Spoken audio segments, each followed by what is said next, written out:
The valley known as Sleepy Hollow hides from the world in the high hills of New York State. There are many stories told about the Quiet Valley, but the story that people believe most is about a man who rides a horse at night. The story says the man died many years ago during the American Revolutionary War.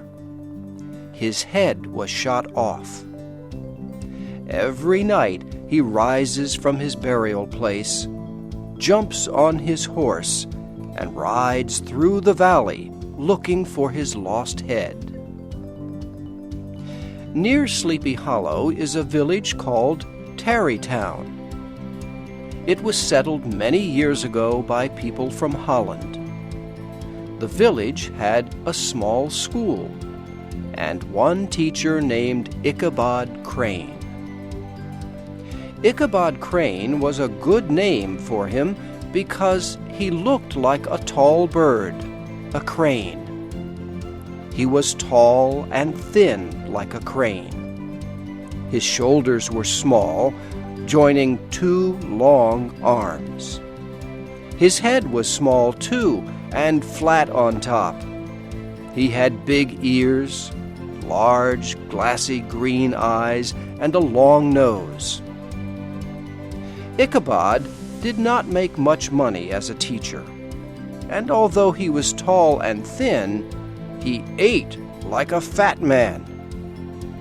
To help him pay for his food, he earned extra money teaching young people to sing. Every Sunday after church, Ichabod taught singing.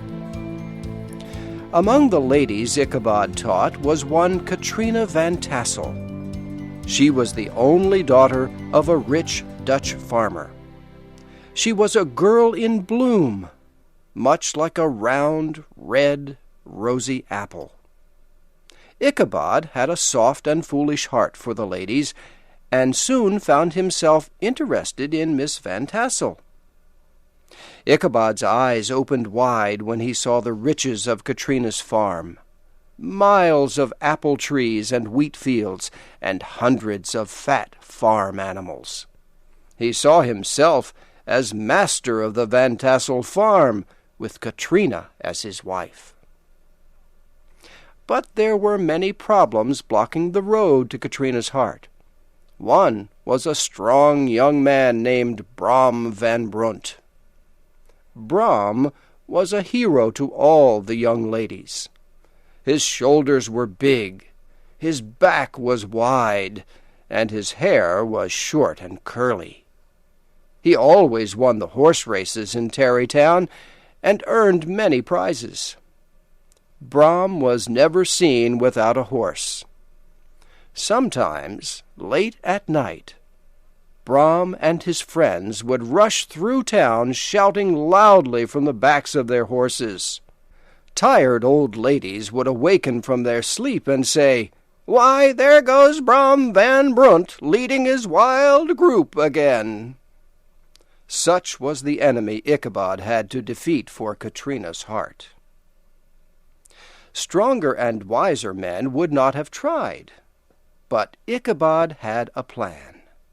He could not fight his enemy in the open, so he did it silently and secretly.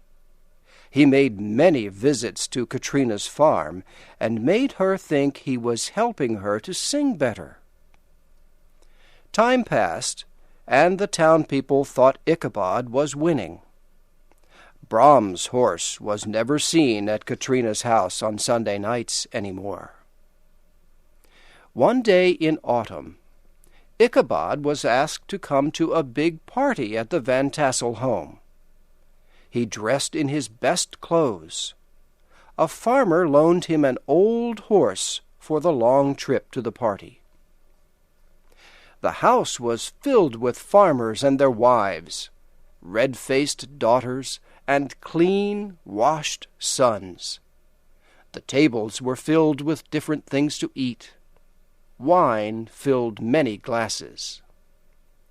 Brom Van Brunt rode to the party on his fastest horse, called Daredevil.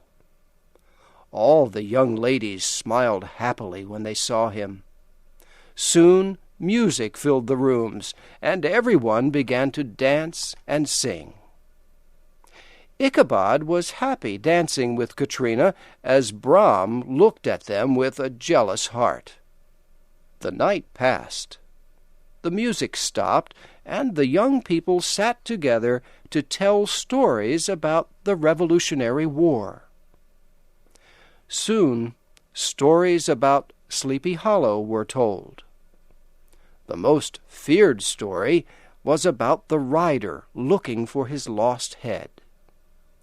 One farmer told how he raced the headless man on a horse.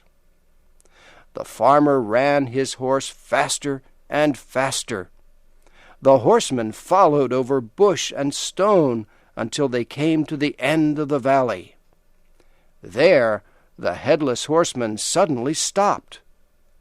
Gone were his clothes and his skin. All that was left was a man with white bones shining in the moonlight. The stories ended, and time came to leave the party. Ichabod seemed very happy until he said good night to Katrina. Was she ending their romance? He left feeling very sad. Had Katrina been seeing Ichabod just to make Brom van Brunt jealous so he would marry her? Well, Ichabod began his long ride home through the hills that surround Tarrytown. He had never felt so lonely in his life. He began to whistle as he came close to the tree where a man had been killed years ago by rebels. He thought he saw something white move in the tree. But no, it was only the moonlight shining and moving on the tree. Then he heard a noise. His body shook. He kicked his horse faster. The old horse tried to run, but almost fell in the river instead. Ichabod hit the horse again. The horse ran fast and then suddenly stopped, almost throwing Ichabod forward to the ground. There, in the dark woods, on the side of the river where the bushes grow low, stood an ugly thing, big and black. It did not move, but seemed ready to jump like a giant monster. Ichabod's hair stood straight up. It was too late to run, and in his fear he did the only thing he could. His shaking voice broke the silent valley. "Who are you?" The thing did not answer. Ichabod asked again. Still no answer. Ichabod's old horse began to move forward. The black thing began to move along the side of Ichabod's horse in the dark. Ichabod made his horse run faster. The black thing moved with them. Side by side they moved, slowly at first, and not a word was said. Ichabod felt his heart sink. Up a hill they moved above the shadow of the trees. For a moment the moon shone down, and to Ichabod's horror he saw it was a horse, and it had a rider. But the rider's head was not on his body. It was in front of the rider, resting on the horse. Ichabod kicked and hit his old horse with all his power. Away they rushed through bushes and trees across the valley of Sleepy Hollow. Up ahead was the old church bridge where the headless horseman stops and returns to his burial place. "If only I can get there first, I am safe," thought Ichabod. He kicked his horse again. The horse jumped onto the bridge and raced over it like the sound of thunder.